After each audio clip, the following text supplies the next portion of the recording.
Install Android 13 on Xperia XZ Premium via AOSP Rom. Please check the description for important notes and all the download links. First download ROM and GApps packages, then transfer the downloaded files to the phone storage, link is in the description below. Step 2. Boot your device into TWRP recovery.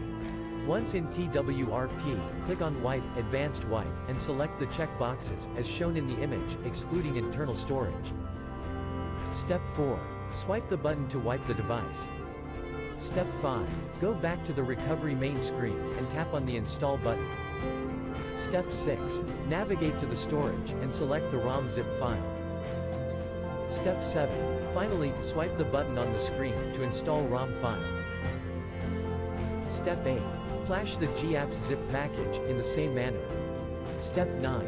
After GApps flashing completes, select Wipe Cache and Dalvik from bottom left side of screen, and swipe to wipe. Step 10. When the flashing process is complete, hit Reboot System. That's it, you have successfully installed the ROM on your device.